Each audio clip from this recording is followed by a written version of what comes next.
Mr. President, release the robots of war.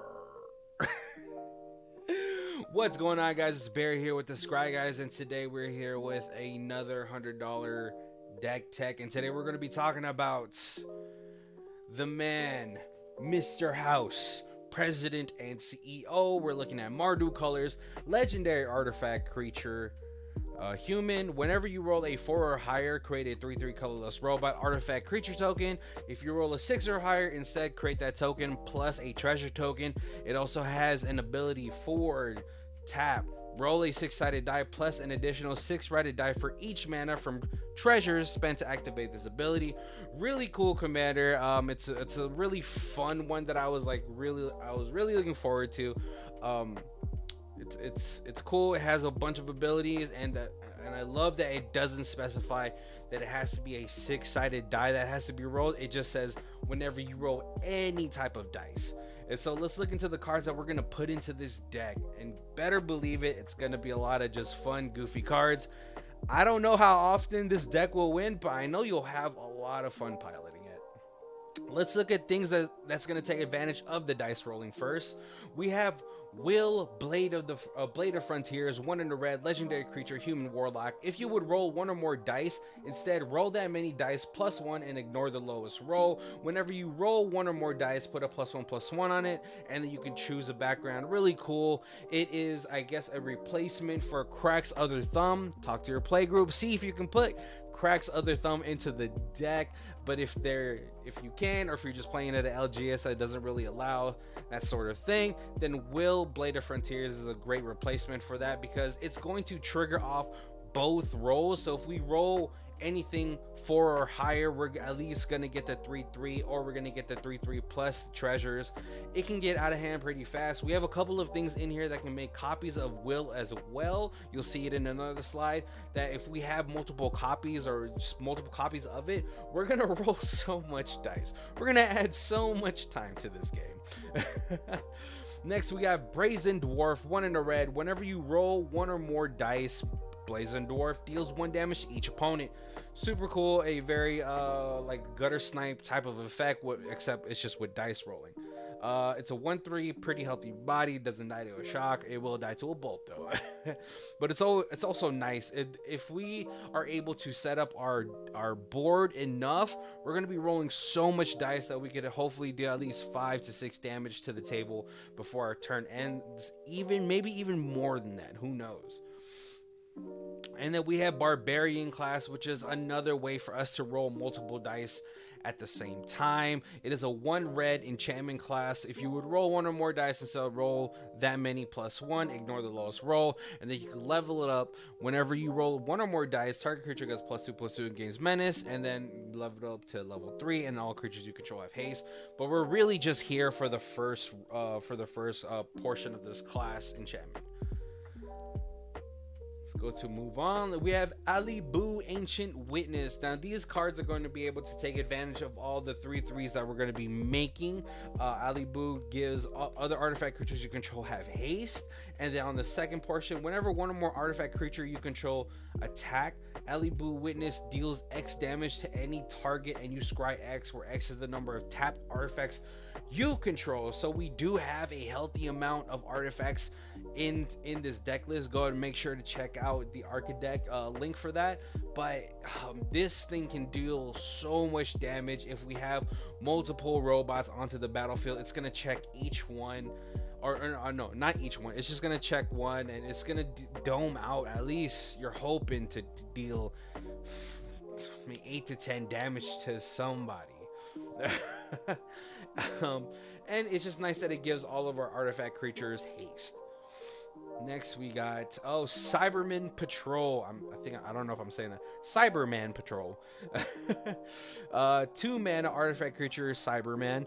Artifact creatures you control have afflict 3, so all of our 3/3s are gonna deal damage regardless if they get blocked or if they get through.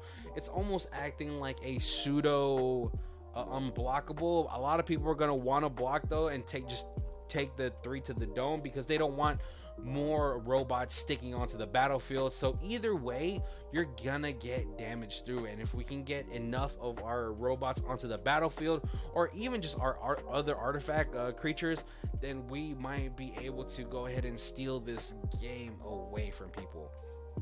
And then next we have Low Shield Clockwork Scholar, which is going to work super well with the Cyberman Patrol. Prevent all combat damage that would be dealt to attacking artifact creatures you control. So we're getting the damage out either way. It is a 3 mana 2/4 legendary creature elephant artificer.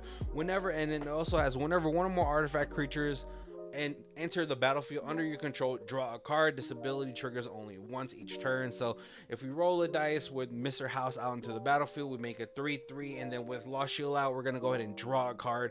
So it's just a nice little incremental card draw effect. And then also we're really just here for the first portion of it, where we can go ahead and freely attack with our creatures. And if we have Cyberman out or Ali Boo out, we're getting damage through regardless if they're getting blocked or not. Next we got Disciple of the Vault. Now these cards are going to go ahead and take advantage of tokens entering the battlefield or leaving the battlefield. This Disciple is one that says for 1 black, whenever an artifact is put into the graveyard from the battlefield, you may have target opponent lose 1 life. Super good card. Ingenious Artillerist. This one can really take advantage if we're having multiple artifacts hit the battlefield at the same time, 1 by 1. It doesn't matter. It's gonna dome out damage for each artifact that enters the battlefield. So nice little gutter snipe effect as well. And then we have Nadir Nightblade. This one triggers more off the tokens that we're going to be creating, but whenever it's like Disciple of the Vault, whenever it leaves, we each opponent this time loses a life, and then you gain 1 life. So with this sort of aristocrat type of effects that we're going to have onto the board, the amount of treasures that we're going to be making, hopefully that we might be able to close out the game with these kind of cards onto the battlefield. Next we got the things that are going to allow us to roll some dice. Hoarding Ogre is kind of one of my sort of pet cards at this point, especially if I'm not playing any green or something. If I could fit this into the deck, I will. It's a common. It has whenever Hoarding Dragon attacks, roll a d20. 1 through 9 you create 1 treasure. 10 to 19 you create 2, and then at 9-20 you create 3 treasure tokens. For the most part, you might only get 1 to 2 swings with this card, but at least you're going to be getting some value out of it. And you never know. I mean, really, even if we just get 1 through 9, if Mr. House is on the battlefield, hopefully we'll still get more than 6. And so we'll be creating 2 treasures and a 3/3, and that's a really good deal in my book. Delina Wild Mage is one of the cards that can kind of get out of hand in this deck. So Delina says whenever it attacks, roll a d20. You choose a target creature and you roll a d20. If you get 1 through 14, create a tapped attacking token that's a copy of that creature, except it's not legendary, and it has exile this creature at the end of combat. If you get 15 through 20, create one of these tokens and then roll again. So if we get with her out and Wild out, if we're able to sort of freely swing into somebody that has no blockers,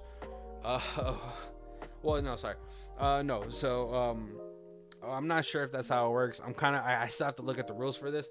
But if we just have multiple wilds out and then we're constantly rolling d20s, it's going to stack for each one. So if we have 2 wilds out, we're going to be rolling 3 dice, and then so on and so forth. I'm pretty sure that's how it works. I had to look it up, and I think that's how it's ordered. But with that, I mean, we might get into a loop where we make 4, 5, 6, 7, depending on however many times we hit over 15, and hopefully we do hit more with the more wilds that we have out with Delina the Wild Mage. But Delina is also great for other portions as well. Like we could also copy our commander because it's not going to be legendary, so possibly we could have more Mr. Houses, and then by the time those effects are done and all the dice rolling is done, we've created more 3/3s and created more treasure tokens. Next, we have Iron Mastiff, a 4-mana artifact creature dog. Whenever it attacks, roll a d20 for each player being attacked and ignore all but the highest roll. 1 through 9, it deals damage to the controller. 10 to 19, it deals damage equal to its power to defending player. And then at nat 20, it deals damage equal to power to each opponent. Just a great way. If we swing out to all 3 of our opponents, we get to roll 3 d20s, and then hopefully create more 3/3s, and then create more treasures, and then hopefully deal some damage to our opponents. We don't know if it's going to stick around. Hopefully you're going to want to swing this at the person that has the least threats amount available to block, and do it again all over the next turn. Next, we got other things that's gonna let us roll d20. Surprise! Vexing Puzzle Box is a great one though. It's a 3-mana artifact. Whenever you roll 1 or more dice, put a number of charge counters on Vexing Puzzle Box equal to the results. Add 1 mana of any color, and then you get to roll a d20. So you can possibly put however many charge counters on there, and then it says whenever you remove 100 charge counters from it, search your library for artifact card, put it onto the battlefield, then shuffle. Really fun card. I gotten to play with this card a couple times, and it's very rare if you have this just as a one-off, but in a dice rolling deck you could possibly get to 100 charge counters super quickly. And then the fact that it also acts as a mana rock at 3, and you get to roll a d20 to go ahead and trigger our Mr. House. Solid include. We have the Deck of Many Things, 5-mana legendary artifact. 2 tap, roll a d20, subtract the number of your cards, subtract the number of cards in your hand. If the result is 0 or less, discard your hand. Kind of dangerous. I've definitely gotten 0 a couple times. But 1 through 9, you return a random card from your graveyard to your hand. 10 to 19, you get to draw 2 cards. And at nat 20, you put a creature card from any graveyard onto the battlefield under your control. When that creature dies, its owner loses the game. Super sweet if you can get to the nat 20. Hopefully, though, you're looking to use this ability when you're really low on cards. To hopefully get the 10 to 19. 1 to 9 is pretty solid as well too, just in case you've thinned out your graveyard pretty well, almost like a Tassiger deck. I think that's what that guy is called. To be able to slim down the choices. Maybe you've delved things away. I mean, who knows? But yeah, we're really just here for the roll d20. Obviously. And then the last is gonna be Wand of Wonder, 3 in a red, 4 mana tap, roll a d20. For each opponent each opponent exiles cards from the top of their library until they exile an instant or sorcery, then shuffles the rest into their library. You may cast up to X instant and sorcery spells from among the cards exiled this way without paying their mana cost. 1 through 9 is 1, 10 to 19 is 2, and then nat 20 is all 3. Really cool. Really just like I love lottery type of cards, and paying 4 mana to cast 1 spell, 1 broken spell possibly, or even a 4 mana demonic tutor, whatever, it doesn't matter. We're gonna want to just cast whatever we can, but really we're just here for the dice rolling. But no, this card is always fun, especially the higher powered you go, though the better the gifts get. So definitely a fun card. Next, we got things that's going to take advantage of all the tokens that we're going to be making. Idol of Oblivion is a great one. 2 mana, draw a card, activate only if you created a token this turn. Sometimes it can kind of be a dead card at the beginning of the game, but hopefully by the time that you get to play this out, you're going to be able to create more tokens and more tokens. It also has 8, sacrifice it, create a 10/10 Eldrazi creature token. You could do that as sorcery speed, so maybe you need it for a blocker, a surprise blocker that shouldn't be really a surprise, but hey, sometimes people forget about it. Next, we have Academy Manufacturer. This is a manufacturer. Sorry. This is one of the cards that can make any type of deck that's focused on making treasures, clues, or food kind of go bonkers. I believe this is probably the most expensive card in this deck at being around $5, but the fact that our commander makes treasure tokens on its own, possibly not on its own, but just possibly make treasure tokens, having this out and then having some of our disciple the vault type of effects out onto the battlefield, we can end the game pretty quickly with this guy. And then we have Mirkwood Bats, which is just another devastating card for token decks. When you're creating so many tokens and sacrificing so many tokens, this can end a game quickly. And we get to play Comet Stellar Pup for 2 in Boros. It has 0, roll a 6-sided die, 1 to 2 plus 2, create 2 squirrels. They gain haste. If we get 3, -1, return a card with mana value 2 or less from the graveyard to the hand. If we get 4 or 5, it deals damage equal to the number of loyalty counters, and then you get -2. And then if you get a 6 +1, you may activate Comet Stellar Pup loyalty ability 2 more times this turn. Just a great way for us to sort of get a free dice roll in there that has possibly some caveats that's going to help us further our board state, or just trigger some of our other dice rolling type of effects. Really fun card. Next we have our board sweepers: Blasphemous Act, Dam, and Ruinous Ultimatum, kind of contending with Academy Manufactor for most expensive card in the deck, but just a really great one-sided board effects. Blasphemous Act, obviously it's a 1 mana sweeper for the most part, and then Dam is nice because it has the ability to possibly be a single target if you don't need it at that moment and you're just trying to get 1 creature off the board, or if you're just trying to hit reset completely. Next, we have our protection spells. Revivify is going to add. It's almost like I forgot what the other one is called. But it lets us return. Like Fate's Reward. Bam. But 1 through 14, instead of putting it onto the battlefield, we put it into our hand. And then if we get 15+, we return those cards from your graveyard to the battlefield. But it's really sick because this one says roll a d20, add the number of creature cards in your graveyard that were put there from this turn. So we shouldn't really have an issue getting 15+ onto this to have all of our creatures come back to the graveyard, or from the graveyard to the battlefield. We also have Lyzel's Acrobatics, which is also going to let us roll a d20, but it's a 4 mana instant. Exile all non-token creatures you control, then roll a d20. 1 through 9, we put them back at the beginning of the next end step, or 10 to 20, we return them and then exile them again. So hopefully we're going to be able to take advantage of some ETB effects, like enter the battlefield effects, and then blink them back away until the next end step. A really cool effect, I believe. I think these 2 cards are sort of criminally underrated as protection spells, especially the Acrobatics, because if we get a 10 to 20, we're able to double up on some ETB trigger effects. And then the last one is Rootborn Defense. We can go ahead and populate another 3/3 robot and then give all of our creatures indestructible. Super cool. All right, next we have our disruption effects. Berserker's Frenzy is a 2 in a red instant. Cast this before combat or during combat before blockers are declared. Roll 2d20, ignore the lower roll. 1 to 14, choose any number of creatures they block this turn if able, and then 15 through 20, you choose which creatures block this turn and how those creatures block.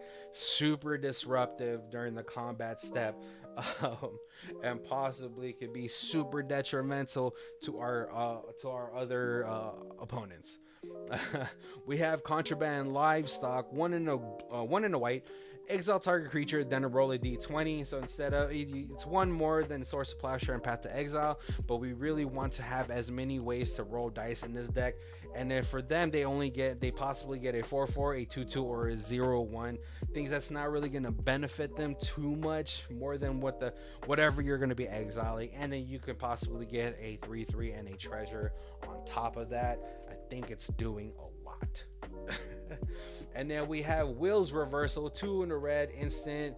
Roll a d20 and add the greatest power among the creatures you control. This is basically a deflecting swap, because 1 through 14, choose new targets, and then 15+, choose new targets, and then copy that spell. I feel like Baldur's Gate kind of got a lot of flack, but it has a lot of fun and really cool cards in it. It's definitely getting that old school 3 portal kingdom treatment from back in the day. I just remember this story. A friend told me that he was at a convention or whatever, and someone had like boxes of 3 portal, and he's like, $40, $40 for them. I'm just trying to get these out of here. And I feel like the Baldur's Gate Commander set or Commander Legends set is kind of getting the same treatment, but it has a lot of really fun and just underrated cards in there. So definitely relook at that set. There's a lot of cards you probably want in there. Next, I think we have, ways to draw cards. We're going to be making so many artifacts and artifact creatures that we need to sometimes refill our hand. Dockside Chef is going to be a great one. It's a black enchantment creature, human citizen. 1 in a black, sacrifice an artifact or a creature, and then you get to go ahead and draw a card. Same with Krenko, Baron of Tin Street. We can go and sacrifice an artifact and put a 1/1 creature counter on each goblin you control. But whenever an artifact is put into the graveyard from the battlefield, you may pay red. If you do create a 1/1 goblin, it gains haste. So with all of our treasures that we're going to be making, we could pop it for a red, trigger that, make a 1/1. We could do this at the end of somebody's end step to really just fill up our board with threats and possibilities. And it's also going to pair well with the next card on the slides. But yeah, also just a really, Krenko has so many iterations now, and they're all fun, man. And then we have cards like Deadly Dispute and Demand Answers. We're going to be able to go ahead and sacrifice artifacts to draw some cards. We have a couple more effects on the deck list. Definitely make sure to check that out. I just wanted to put the 2 of my favorite ones. Deadly Dispute, giving us back a treasure. And then Demand Answers is just the newest card from Karlov Manor. So I wanted to put that in there as well. This next slide is just going to be our emergency button break in case of emergency type of cards right here. But sometimes you gotta find a way to end the game, and we're going to be doing that with Crime Novelist, 2 in a red. Whenever you sacrifice an artifact, put a +1/+1 counter on Crime Novelist and add a red. Now you pair that up with Animation Module, which says whenever you place a counter on something, you may pay 1. And then if you do, create a color of the servo artifact creature token. And you're going to be saying, well, those 2 just don't combo. You're going to run out of treasures. You're not going to be able to keep sacrificing treasures. You're going to run out. Well, then you go ahead and pair it up with a Goblin Bombardment. 1 in a red, sacrifice a creature. It deals 1 damage to any target. So whenever you sacrifice a servo, Crime Novelist will check that, put a +1/+1 counter on it, make a red, then go to Animation Module, checks that, use the red to pay the 1, and then create a color of the servo, rinse and repeat. It is gross. It is a budget combo. It is funny to me. And some of you might not like playing this budget route, so you can go ahead and just take out the Goblin Bombardment and find other ways to go ahead and sacrifice artifacts in incremental ways to sort of build up a board of just colorless servo tokens. But yeah. That will be the end of our portion of this $100 budget or $100 deck. But now we're going to look at possible upgrades you can put into the deck. We have cards like Smothering Tithe, which is a white staple at this point. But we also have Esper Sentinel. That's just gonna, it's nice because it kind of ties in with our artifact theme with being an artifact creature. And I don't know what's better getting on turn 1, this or a Soul Ring. I'm up in the air about it. We also have other ways to roll d20s, and you don't have to put all 3, but put whichever one is going to make the most sense in your build. Ancient Brass Dragon is nice because it's a recursion effect. Copper Dragon is great because hey, who doesn't want more treasures? And then Gold Dragon can kind of get out of hand if you're able to put more than 10 1/1 bodies onto the battlefield. And if you have this card in something that has like a Divine Visitation, I believe is the one that creates 4/4 angels, that can get dumb too. Who knows? But each of these cards are well over like $20, especially Ancient Copper Dragon. So if you have the budget, I definitely put at least one of these bad boys in there. We also have cards like Grim Hireling, which is gonna go net us some treasures every time we deal combat damage to one or to each player. Um, Illustrious Wonder Glyph, which is a sweet card for artifact decks because other artifact creatures you control get +2/+2 as long as you have the Blessed City's Blessing. And at the beginning of each upkeep, you get to make a gnome artifact creature token. So it's gonna make our gnomes 3/3s, and it's gonna make our robots 5/5s. And well, you could already tell how bad that can get. I mean, by the time it gets back to your turn, you have at least 3/3 bodies onto the battlefield plus this. So yeah, another great include. And Cybermen Squadron, 7 mana. This isn't really a upgrade or anything. I just think it's a really cool card because it gives non-legendary artifact creatures you control Myriad. So it doesn't say non-legendary token or whatever, or non-tokens or something like that. So if we have 3/3 robots, each of them have Myriad, so you're potentially going to be swinging 9 each way, and then the more 3/3 robots that you create, the more out of hand it can get, and kind of just end the game that way as well. And then I believe the last things that we have are Mondrak Glory Dominus, which is sitting at a healthy $45, and Anointed Procession. Obviously, it's just one of the just another token doubler that doesn't have Indestructible though. But yeah, this is going to be the end of the video. I want to hopefully, you guys have stuck around to see this upgraded portion of it. Thank you guys for joining us. Make sure to like, comment, and subscribe, and we 100% appreciate you guys. Have a good day.